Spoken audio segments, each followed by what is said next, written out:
So now the next one, what I want you to do is we're going to draw two boxes on here. And what I want you to do is I want you to overlap the box on the horizon line. So just shift it over to the side here. So we're just going to draw it in these two open spaces. I want you to draw a box here. And what I want you to do is I want you to play around with where your horizon line is on the box. Don't put it necessarily dead center. You can if you want, but you don't have to.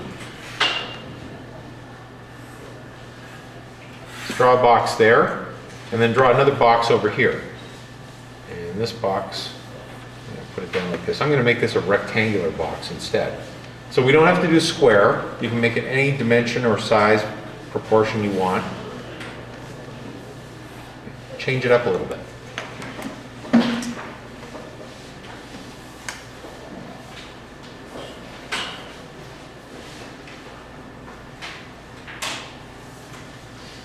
Now what I want you to do is select a vanishing point. On this one here, select it anywhere inside the box, anywhere you want. And this one here, I want you to select it on the side. Okay. So once you've done that, follow your steps. Okay. You only have 4 points on the corner of your boxes, 1, 2, 3, 4, and a single vanishing point. There's no choice. It's got to go back to the vanishing point.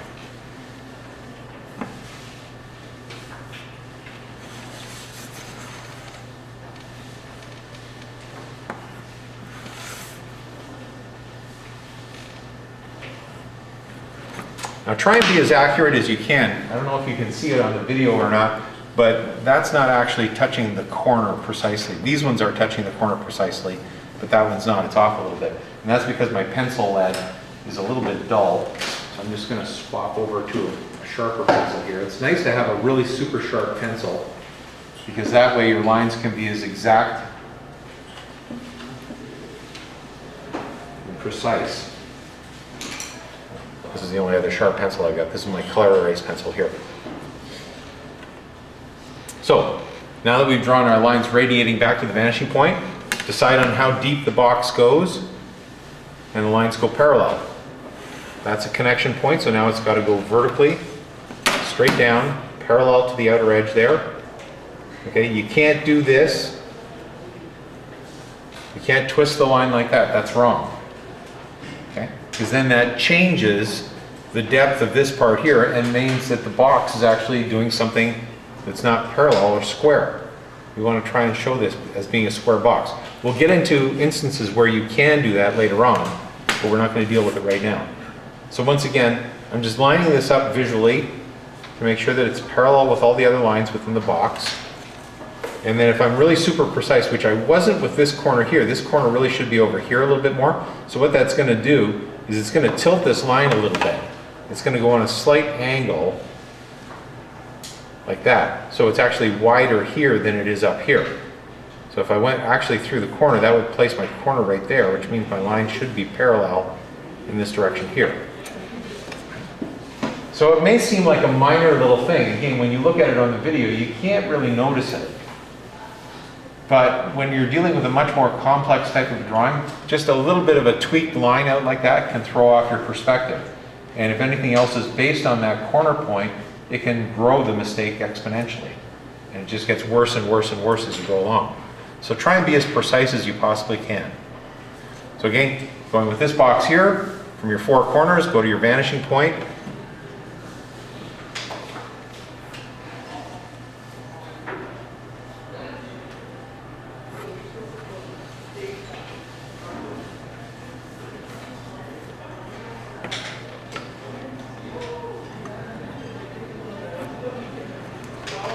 So we've got our lines radiating off into the distance. Decide how deep is the box.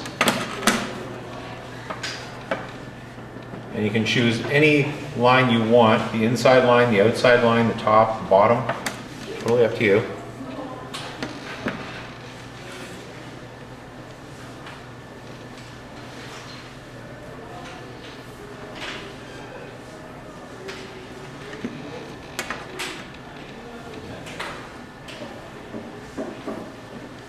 And finish off your box.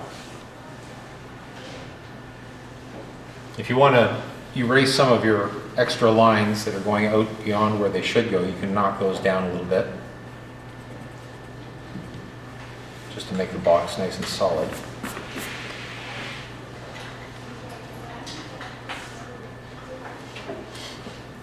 Okay, now along the bottom here I want you to draw 3 more boxes. Again, place them different distances away. Change the shape of it this time. Let's make them more rectangular. Either wider and shorter, or taller and thinner. But just vary it up a little bit. It's still making sure that the lines are parallel.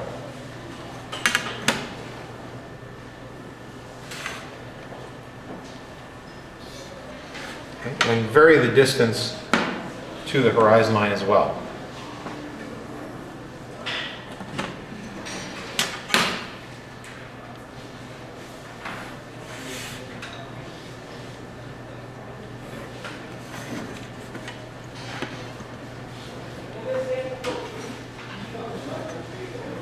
Okay, so I've got my 3 different size boxes. Once again, select the vanishing point. Maybe place this one over here, a little bit further off to the side. This one on this side here, and this one, let's place this one way over here. That's a little bit further away. Okay, so we're concentrating our vanishing points closer into the center here. And I think actually what we're going to do is we're going to crisscross the vanishing points. So for this box over here, I want you to use the middle vanishing point.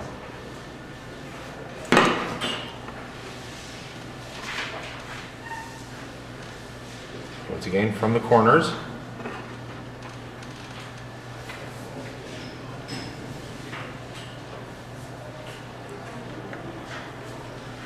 And you don't have to extend your vanishing or your lines to the vanishing point. I mean, you should mentally sort of make a decision, how deep is the box? And only draw the lines to that point.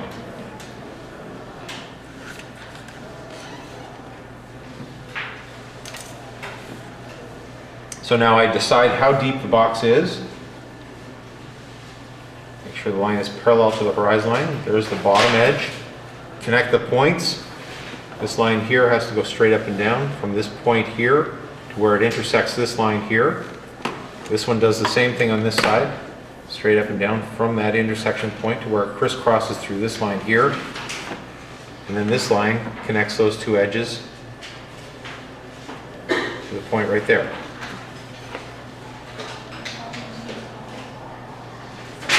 Now for this one here in the center, go to the vanishing point that's on the left-hand side now.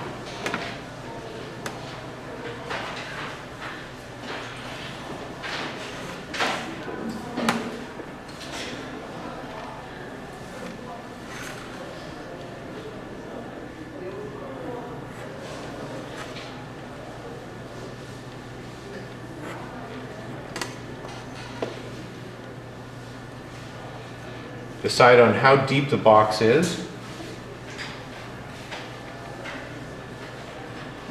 I've got my 2 intersection points here and here.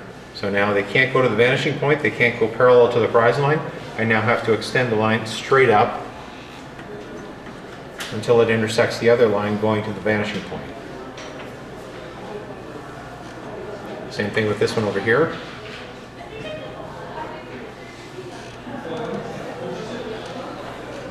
And then these 2 lines cross like that. So from my final box now, I'm going to go to this vanishing point here.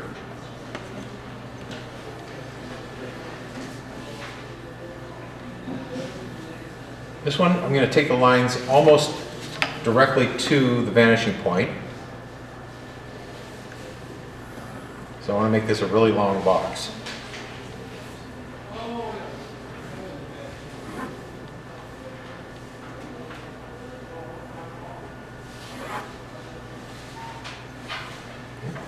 So now I select the end point here. I'm just going to say that's where the box ends right there. That intersection point now goes parallel to the horizon line to this line here where it crisscrosses through. Gives me that top edge. This one drops straight down.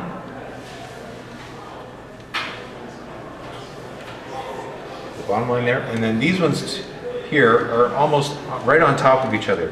But they have to go parallel to the horizon line, so they're going to veer off just slightly.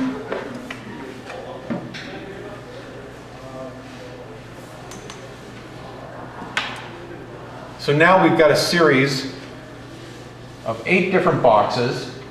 Each one has a different horizon line. Each one has a slightly different vanishing point. So we're looking at each box from a slightly different point of view. So now what I want you to do, I'll give you just a few more seconds to finish them up. How many people are finished? Just one. Okay, I'll give you a few more minutes. Let me put this on pause here. So now what I want you to do, since I think pretty much everybody's finished, or if you're not, don't worry, you can complete it in just a few minutes. I want you to take your sheet of paper now, and I want you to rotate it 90 degrees. Turn it clockwise. Okay. Now look at your boxes again. We've simply changed where the horizon line is, because instead of the horizon line going this way, it's now going this way. Okay? Horizon line always goes horizontally across your field of vision.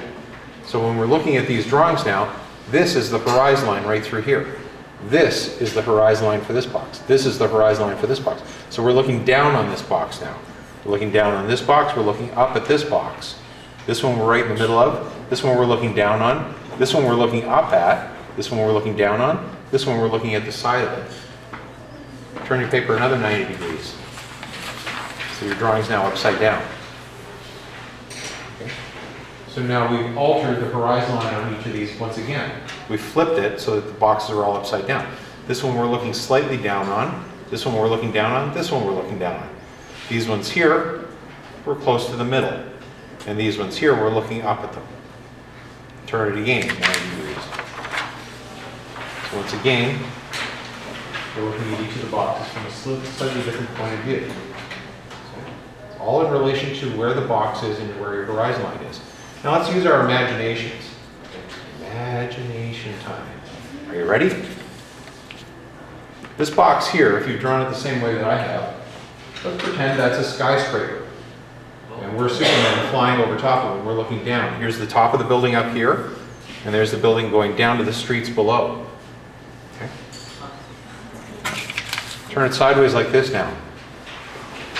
It's not a building anymore, it's a train on a train track. And we're very low, we're in a ditch, and the train is coming right past us on the side there. Flip it this way. Isolate your field of vision so that we don't see the underside of it, but now we're on the street and we're looking up at this skyscraper. We're looking up in the sky towards the top of it. Okay. So depending on where you place your horizon line and what you choose your object to be will determine the point of view that you're looking at it from. You can create anything. Anything. Okay. I just arbitrarily chose a building, and a train. But these boxes could be anything.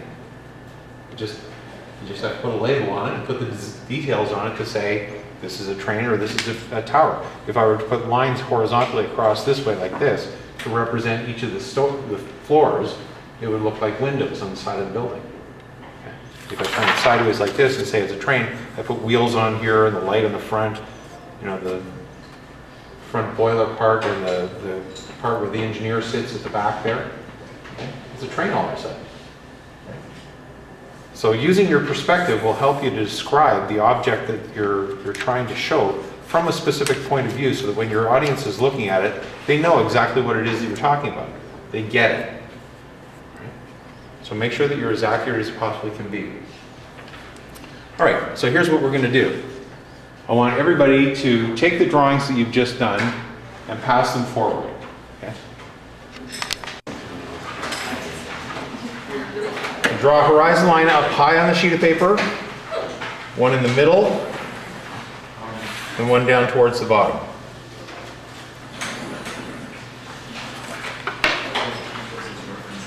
Oh, what happened? Did I black out and that disappeared? Okay, now we're going to deal with some two-point perspective. So when we're looking at our drawings here, or when I'm looking at my drawings, I don't know where your drawings went, but my drawings are right here. When we look at these drawings, this drawing here, okay, we have the single vanishing point over here, and we get the single vanishing point here, this one, the vanishing point's over there. This vanishing point's directly in the center, this one's slightly off to the side, this one's off to the side, this one's off to the side, and this one's off to the side. So the only ones that are like pure one-point perspective is this one right here. That's the only pure one-point perspective drawing, where the vanishing point is within the boundary of the object itself. All the other ones, we've shifted the vanishing point outside the edges of the box. So it depends on where you are and where you're placing your object within an environment. So we could take this box right here, and if we say that's a box, but it's just floating in space, if we assign a room to it, we can then say, okay, here's the edge of the room here, and here's the other edge of the room over here, and the floor goes across like this. I won't draw the line through so it will appear like it's solid. And I can say that there's my ceiling up there, across like that. And then using the exact same vanishing point, I can create an environment for this box to sit in. Now the reason I'm using the exact same vanishing point is because I'm assuming that from this drawing that the box within the environment is parallel to the walls. So therefore it's using the exact same vanishing point. So now what that does is that creates a one-point perspective box within a one-point perspective room, right? Okay, so I then have to make an assignment of how high is the ceiling and where is my horizon line in relationship to the room.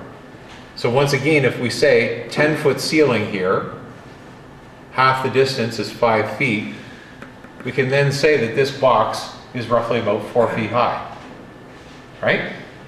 So if the box is 4 feet high and it's square, that means it's also 4 feet wide. We now have a scale to work with.